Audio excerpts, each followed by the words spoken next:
No, they ain't close. They might be getting some off of like the waitress. They open, baby. Like they open. The random times they get like people in there. They open. No, I mean it's gotta just be Frank. It's gotta be Frank. We don't know. They open. I'm sure there's an episode.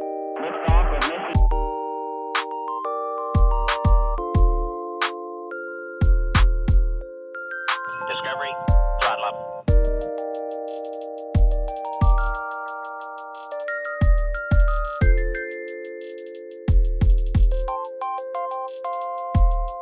Lift off and the clock has started. Hello, ladies and gentlemen, and welcome back to another episode of Potluck Focus. What we talking about today, bro? I'm talking about things that just have to be true for horror movies to make sense. For horror movies to make sense, or movies in general? We do movies in general, but I was thinking it's spooky season. You know, I got my Pennywise shirt on. You know, we gotta do something spooky. I'd say it's one theme, and I was thinking more so along Mike Myers. Okay. That one, he has to be able to teleport. That just has to be true. There's no way his slow ass getting around the places he gets to and just be disappearing just because otherwise all Laurie has to do is look left and you see Mike Myers just running down the road holding his face with a bullet hole in it. Or maybe it's just super speed, son. Or he has super speed, but he has some sort of movement ability and a healing factor has to be. Although which that's less implied and that's more kind of said. And then something they say in like the last trilogy they made is that the more people he kills and the more people are afraid of him, the stronger he becomes. And like throughout the movies, they definitely play that up because at first he's just old man, retired Mike Myers, but like as Halloween gets closer and the more people he kills, like he takes on a whole fire department after being set on fire and after being beat the fuck up. He's ramping up. Yeah. And like for some reason, the people with guns, they don't know how to use their guns right and just start shooting just awfully or waiting to like he's in like gun grabbing range to let a few off. Because they want the movie to happen, bro. Yeah, but it's 100% ridiculous. But or maybe they're just that afraid. Oh, and another one I think must be true for like Freddy Krueger movies. Everyone dreams every time they go to sleep because I don't fucking dream like hardly ever. But in the Freddy Krueger movies, they dream every time. I don't know if that's part of Freddy's power that he just makes you dream. But bro, he just be up in there. The motherfuckers go right to sleep and then straight into REM sleep and straight into a dream every time. Be up in there. Yeah. And there's the fairness though. Most of the time we actually see like Freddy doing the thing, it'd be with somebody that has been up for a long ass time because they were trying to avoid getting Freddy Krueger, and you know how I be. But that's later victims. So yeah, that's true. I'm talking about like the first one that start off all the fear. It be just Joe Smo that just living their regular life, and Freddy's like, "Hey, bitch," and I ain't saying none of that. I'm just saying, no, them people, they probably they slept a little bit. They probably had a good ass day, and he was like, yeah, they probably have a healthy relationships in their lives. They just have a healthy relationship with all they vices, and they have dreams all the time that inspire them to do great things in life. And then Freddy took them away from us. I don't know, bro, but like, I don't know about your sleep cycle, but like, I never just fall asleep and just right into a dream. And I never just lay down and like Freddy's got to have like some melatonin powers on him where he just like. I do that shit all the time. Be just where you just fall straight into a dream. When it's sleep time, it is sleep but like time. you fall asleep and you right into a dream. Bro, I smoke too much weed for all that, bro. Okay, fair. That's what true. I'm saying. Like, that's really like, what do you say? That's Freddy's real kryptonite. It's like, nah, bro, smoke this bone before you go to bed. Freddy ain't gonna bug you. He gonna be just knocking on your brain, just, God damn, the fuck happened in here? He never finds the brain, just stuck in the haze. Talking about all this dreaming nonsense. Like, what's really going on? What's another one you got? What's one of your favorite horror movies? I don't watch horror movies. You watch horror movies. No, You've really seen don't. Some scary shit. I don't really watch horror movies like that, bro. I really don't. All right, what's a movie you think that's got like some weird implied rules? some weird play. It is definitely implied that Inspector Gadget would have to be the most space efficient machine ever built. Yes. Out of the most space efficient and most well lubricated machine ever built. And well cooled machine. Like, yeah. It also is. Like he's the most advanced, but that's nothing. Man ain't got nothing. Nothing. Absolutely Not nothing touching on him. Inspector Gadget. Truly, Cyborg. Like when we talk about it, barely is touching like Inspector Gadget. Like if we're talking about what is implied. Like look at the skis. Look at the skis. Where are them skis at? Where the skis in his body? They just folded up. They just come out. They in his calf, right? So they're folded up in his calf, and then when they come out, they do like that. Go Gadget springs. The spring legs when he gets all big. They're so the skis can't be. No. Okay. Because the skis come out the feet. So all right. So this say this is calf, right? Skis right up here on the calf, right? Then the springs are up in here where they need to do like the calf and meat stuff, and then go get your springs, boom, and the skis just stay in the back of the calf. I'm telling you, Inspector Gadget, that is primo. If everything was built like Inspector Gadget, their planned obsolescence would be a thing of the past. I mean, there was a reason they really wanted that foot because, like, he was like, "Nah, bro, like these motherfuckers fucking around trying to do like replacing organs and like limbs," and he's like, "No, they made some wild shit. They made life altering, not just one or a few people, like planetary altering technology where they're able to get like he had a machine gun in his body. Yeah." Like he's the ultimate weapon. Like no, because the copy of him, he had the he had the stick 'em ups, and then when he did like the monster mode, I don't know why, but when he did the mouth thing with the shadow, do you remember that part? No, that stuck out to my brain as a kid, and I don't know why I was like, that's scary. The car sticks out more to me. Go Gadget skis, the helicopter hat in the car, like it's all just locked in. Oh, when he's shooting and dancing, I remember that part too. He's I replaced all of that with the car from 2, with the little GPS. Oh wait, when Chris Rock was the car? Was that is that in 1 when Chris Rock's the car? He's the car in one of them, I think. It's probably the first one because the second one, that's usually what they it's not shit like that. That's not Matthew Broderick for the second one either. It's a different guy. They got the same penny back, but it's a different guy. And then it's the lady robot that he falls in love with. You get back the people who don't cost a lot. Because it's like, hey, baby, it's the sequel. Calm down. Yeah. This is like people gonna get this on tape. And then they gonna have a nice little movie night, probably on Friday. And that's that. Another thing that's kind of applied in that world too is that they're on the verge of phasing out the police. Because although Inspector Gadget is a goofball, like once he is on cases, like he's solving them quick. Like in that world, like they're very quickly going towards cyborg to robot policing, which could be precursor to Skynet.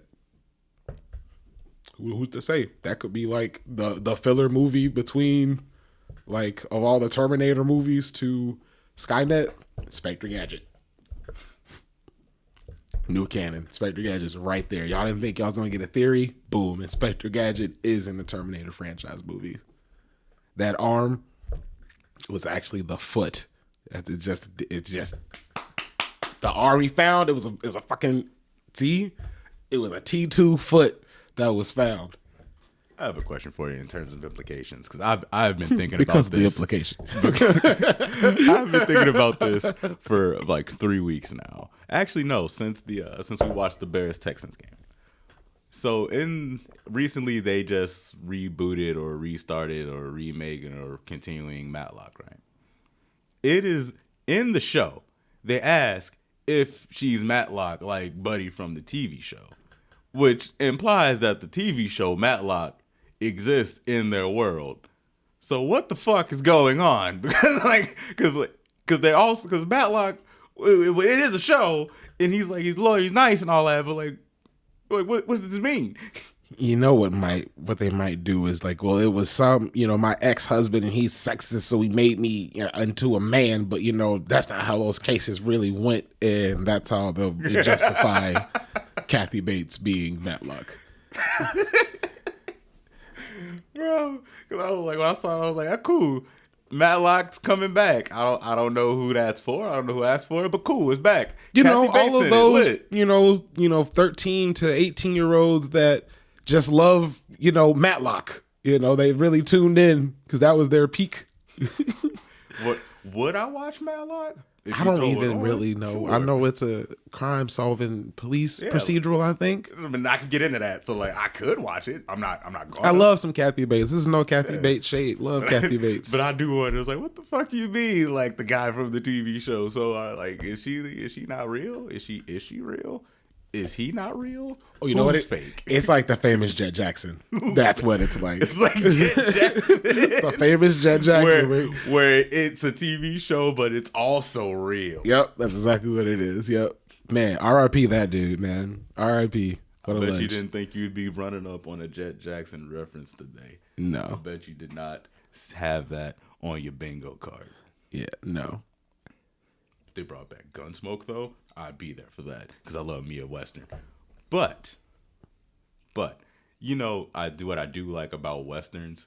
It's just a movie thing because the movie has to be fun. They don't take nobody's guns away when they come into any town. Because if they did, all like half the problems would be solved, except for that one guy that comes in and doesn't give them their gun. Or they give him one of his guns, but he's got the ankle pistol. And this is like, you know what? I don't usually break out this little motherfucker's hair, but Then it turns into Rango. nobody tangos with the Rango. That's an interesting world. You know what I was thinking about, actually? This is not a horror movie. I mean, I guess if you're a mouse, it is. American Tail. 5-0 Goes West. Okay. And both imply a world where not only slavery and like segregation exists, but like the precursors to world wars exist. Same thing with the Great Rescuers. It's not even an implication. They do World War shit. It's not even an implication. It happens. You see the planes and shit in the Rescuers. Like you see the British SS planes. Like that's not even an implication. That shit happened, and it's weird to think that for American Tale that like y'all had a mouse Holocaust, or like y'all are implying that there's going to be one, and like that's wild. And y'all got a mouse Hitler and a mouse Stalin, or a mouse George W. Bush at some point. I'm back on board, actually. I talked myself into getting back on board. I'm sorry. I'm sorry. Wait, I didn't know you were talking yourself on and off of something. I was off board without back. Cheese me once. Shame on me. Cheese me twice. Can't get cheesed again. Dr. Wily wins in Mega Man in the end. Why? Because all his robots are successful? Not necessarily that all of his robots are successful, but really his goal was really to like kind of like have the robots be free. Mm-hmm. In the end, like when you get deep enough into certain franchises of Mega Man, that is what happened, because it just ends, it's like robots just fighting other robots, and there is no human component to it anymore, aside from the fact that they'd already been built and set to do this. And so in terms of what happens, Dr. Wily does get what he wants.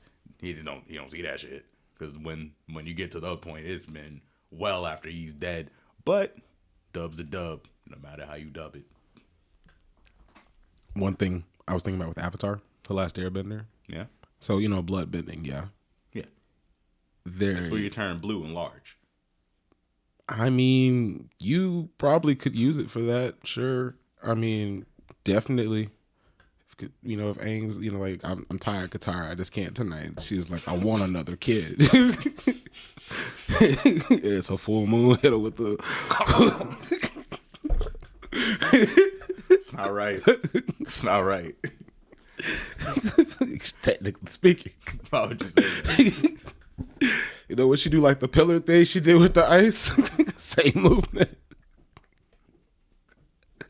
That's not what I was going with that. I don't know. You seem to have gotten there. You That's seem not to be, where I was you going. sitting right in their living room talking That about is this something not that where I is was an going. implied side effect of it. But I was thinking about if earthbenders can sense the small little bits of earth and metal, they should be able to sense all of the minerals in our bodies, specifically in our bones, and do some bone bending, which I argue sounds more painful and worse than blood bending. I think they were saying. I think there's supposed to be like comics or novels or something like that where they talk about it. Imagine, bro, because like I can shatter all the bones in your arm, just turn them to dust, What bones? and then shoot them out like as fucking like spears and shit. The other thing I always thought about too, as airbenders, they should be able to bend the two of the other three elements, fire and water. Yeah. I always thought air combustion bending should be an airbender trick.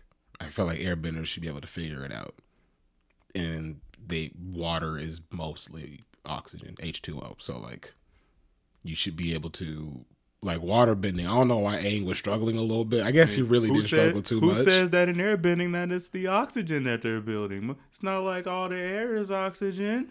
What if it turns out he's bending the argon? What if they were truly argon benders the whole time? Argon, neon. Yeah, I guess oxygen makes up a very small bit of our atmosphere. They really are. What if it turns out like the whole time he's just been bending They're the actually argon? nitrogen benders. That's what they're really bending. Like, who's to say? That's most of the air we breathe. So they're actually nitrogen benders. So no. Who's to say what they can bend? But should be able to do, especially the combustion bending.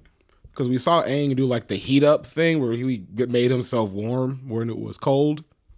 You should be able to extrapolate that to do combustion bending. Man, and then ergo more fire bending. What if I told you that wasn't actually an airbender trick? That all the other airbenders actually be cold as fuck, and that's just an Aang trick, and he just don't know that it's an Aang trick because he just real delusional about his avatar. I mean, Aang is a prodigy. I mean, like, yeah, no, I don't fire bend like that. What do you mean? I just keep myself warm all the time. And Zuko over here like, uh-huh.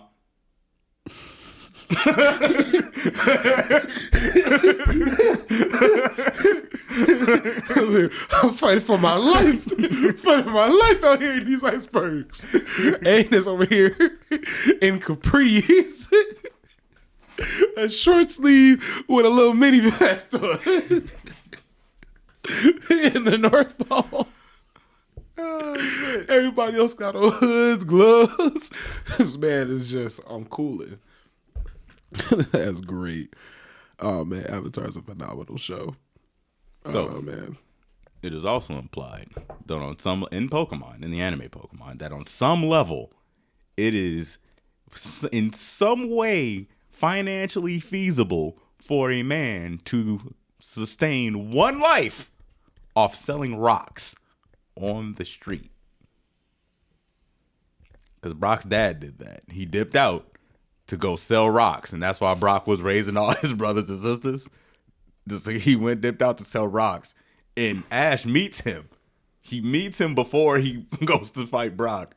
And like, dude is selling boulders. He has a little shack. So he had enough money to get a shack.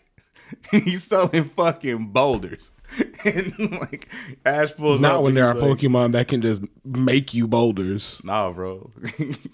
There are Pokemon that just smash You the gotta catch ground. them. And then Yeah, you gotta catch them though. at that point, it's probably easier than selling boulders. You save up enough money to get you a Pokeball. I mean, he probably he definitely has some. I'm talking about if you are someone looking to acquire a boulder, you're not gonna go out if you're not a trainer. You don't know how to catch these things. You don't know how to use a Pokeball because we as players of Pokemon and viewers of the Pokemon world and anime and shit, we're always seeing this through the lens of someone that does this shit. Like, you're a regular dude trying to get boulders for your front lawn. You go up to Pewter City, you go buy yourself a boulder. You don't go out in the woods try and fight this fucking rock monster and get folded up. Now you gotta go to the hospital. I feel like if there are Poke nurseries, there is definitely. I feel like a Pokeball is more of a leash at this point. Like, it's not like just a regular leash with the string. It's the ones that you can retract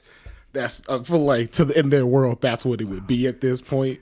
And like, you know, you get the great ball. That's the real fancy one that, you know, it can split off. If you got two dogs, you can do it with one. And then you got the legendary one where, you know, it's not like it can clip to your belt when you're running or clip to your bike or something. But that still doesn't solve the problem of actually going to acquire the Pokemon. go grab you, bro. Like you don't even need a high level Pokemon to make boulders. Like, and if you're in the market for buying boulders, I feel like buying a Pokemon will have more utility in other things besides just giving you boulders. You buying a Pokemon's more expensive. Boulder's cheap.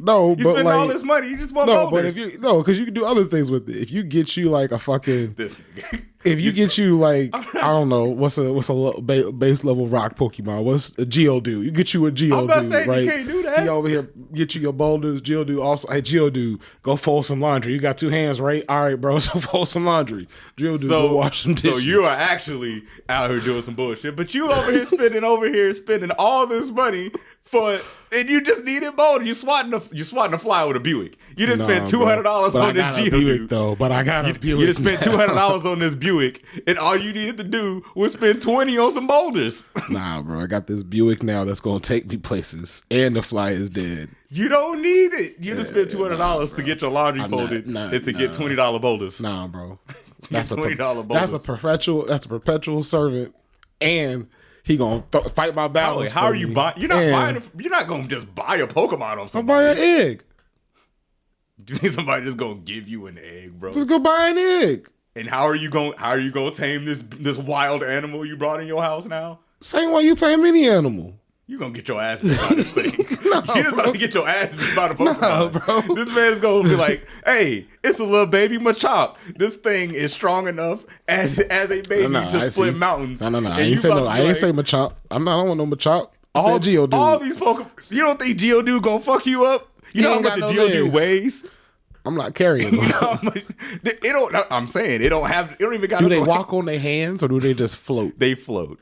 Okay, we're worried about it too. Here's the thing. So they float, but they also do not have levitate. So in the games, the implication is that they would either roll or walk on their hands. But in the anime, they do float. So whatever makes you happy is what happens, but I digress. Yeah, I live on the second floor. I can't have no just cove. They don't even have to fight you. This 800-pound thing could just throw itself at you, and you just gonna literally tackle you. That's the most basic of moves. You're just gonna tackle you out of commission. All right, then. What's the lizard thing? What's the lizard thing that turned into a dragon? You talking about a Magikarp? No. Let's see how Magikarp gonna help. No, the noodle. It's like a blue noodle looking thing, and then it turned into a dragon. Sure, I don't know. I don't know the names. Fuck you up too. Like, what are you saying? That was not heavy though. No, but it is like 5 feet long and breathes fire.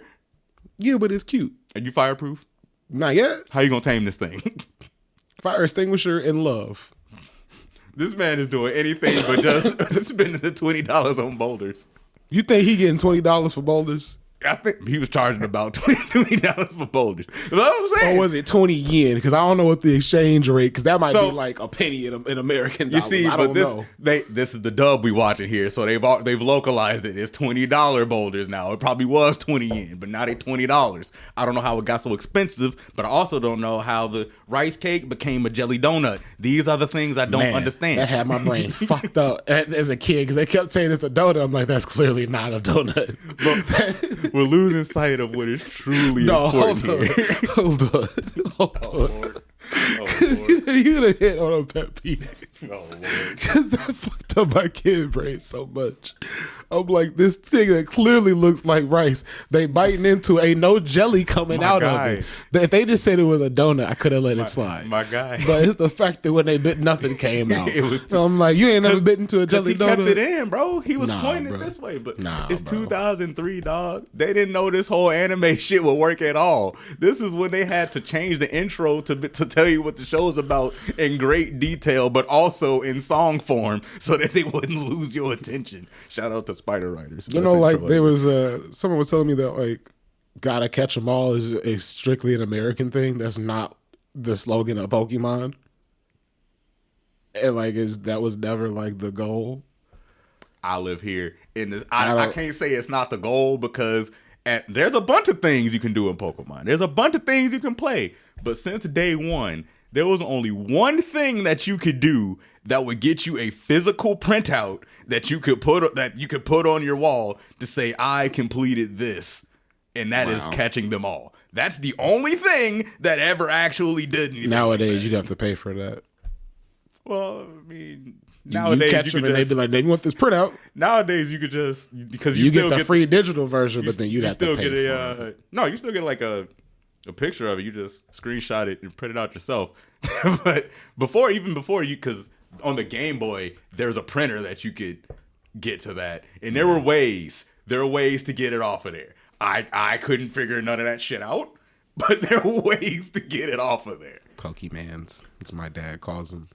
When we get into the watch the show with me. The great implication is that one in the Pokemon world, one can sustain themselves off selling boulders, because Brock was raising them kids, well, his brothers and sisters, for a long enough time for it to be a plot point to be why he couldn't leave. There's also the implication of the Great War that must have happened at some point in the Poke world, like that. Oh, that's not even that's just canon.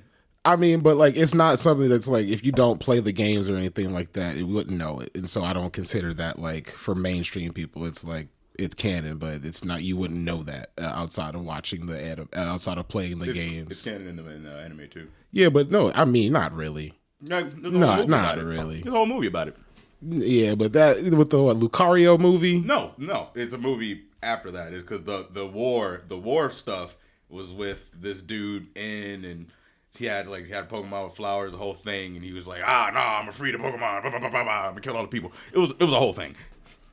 It was a whole thing. I mean, that's not like for your main, like, we're talking about Pokemon, the original run, that's not something they even touch on, that there's a war or anything. So it's something that's kind of implied when you don't see but a handful of adults around and there's just these young kids and like a lot of women. And so that's another thing too. Like, you see a lot of women, but outside of like Professor Oak and then like some gym leaders, and even the gym leaders, none of them seem like they're like grown.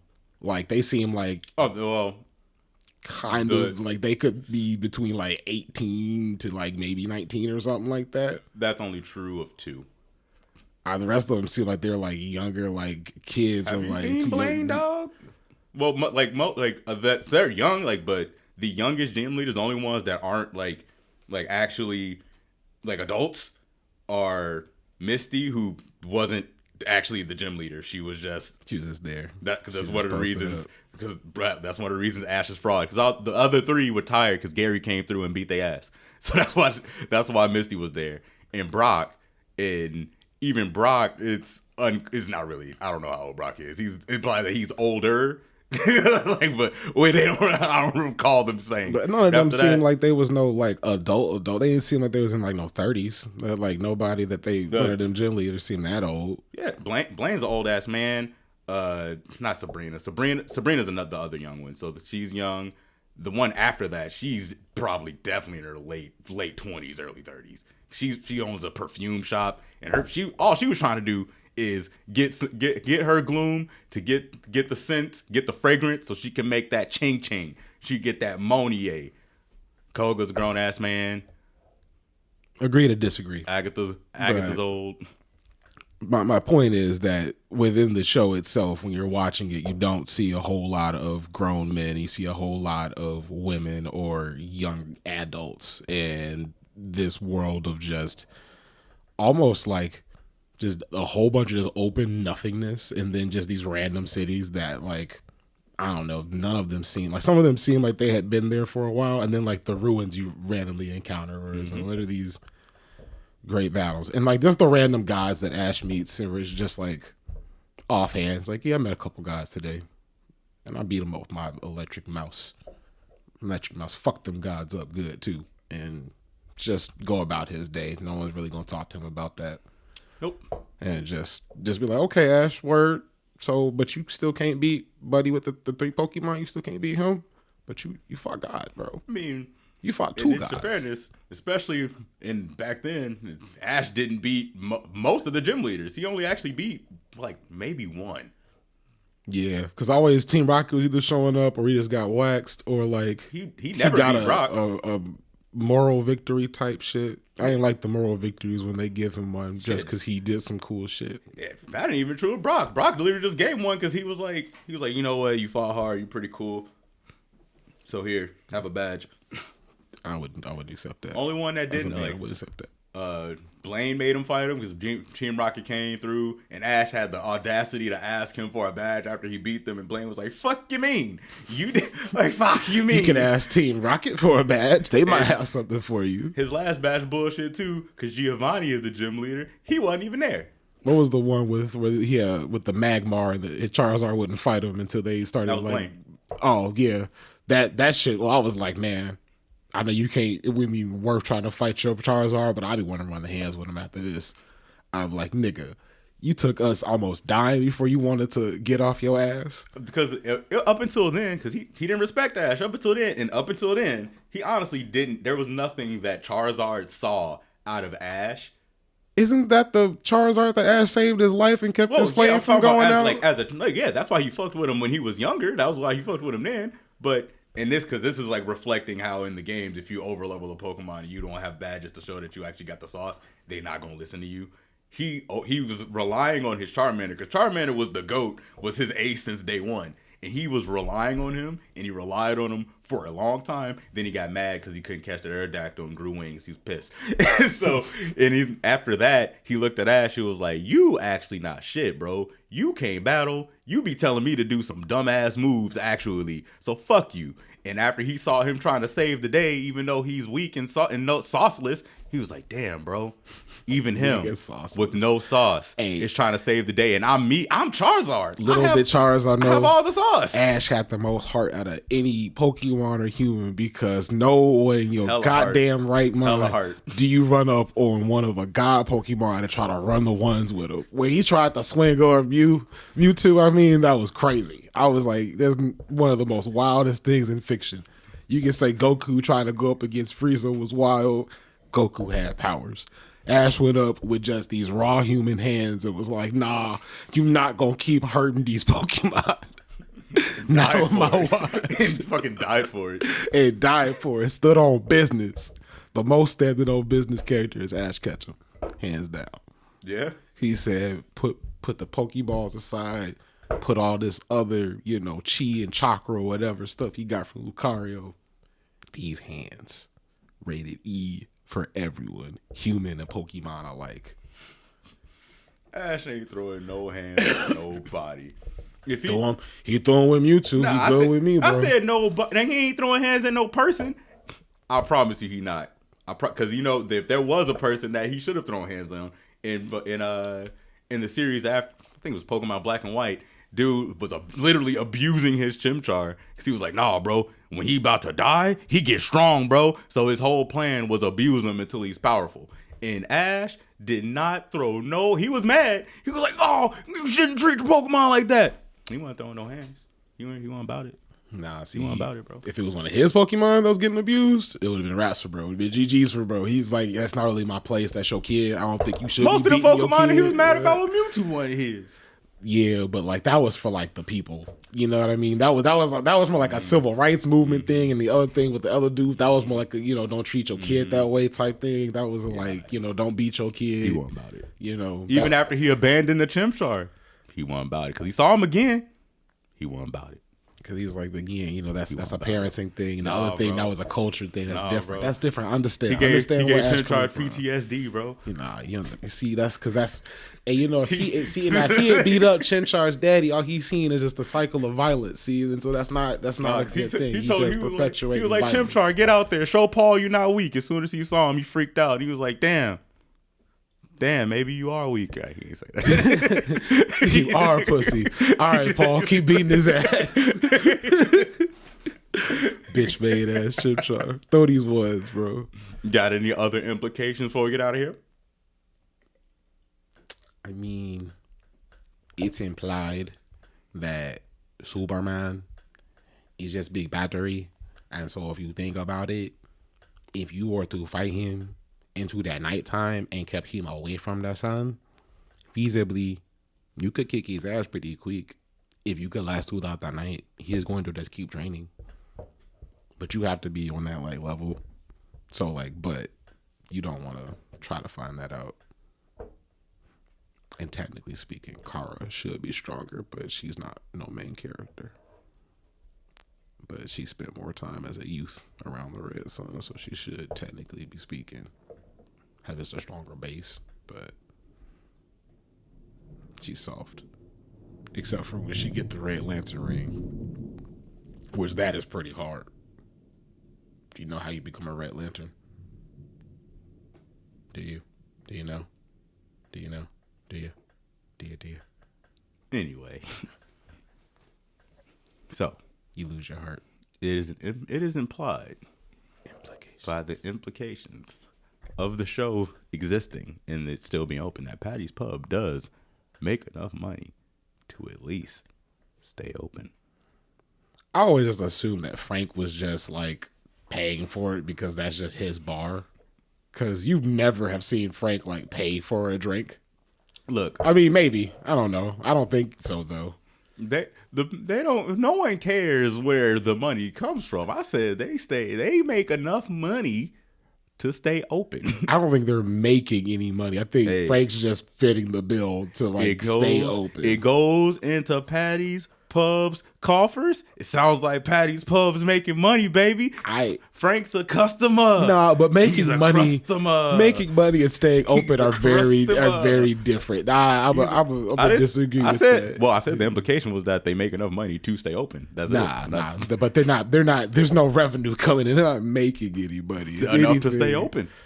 That's not making money. I said enough to stay open. Covering your bills. I didn't say they was out here making profit. You keep saying they're making money. I said they're making enough to stay open. They're not making anything. They're staying open. They're being given money. It's not making anything. Are they closed? Are they bankrupt? No, but they're not making money. There's a difference between being gifted money to keep your lights on and maintain your supply versus making money and making enough revenue. To make money. They're not making enough shit. To stay open. They ain't closed. They making enough. They might be getting some off of like the waitress. They open, baby. Like they open. The random times they get like people in there. They open. No, I mean it's gotta just be Frank. It's gotta be Frank. We don't know. They open. I'm sure there's an episode where Frank talks about it where he's like, I'm just paying. They open. There's gotta be because they talk about how much money they get off Frank all the time. But the only time they ever say that is when they're talking about either personal bills or when they're talking about the bullshit they be doing. I like when there was the thing where they thought Frank was going to be Charlie's dad and he wasn't, but I still like to think that he is. He's the frog boy. I don't like to think about it. Well, bye now.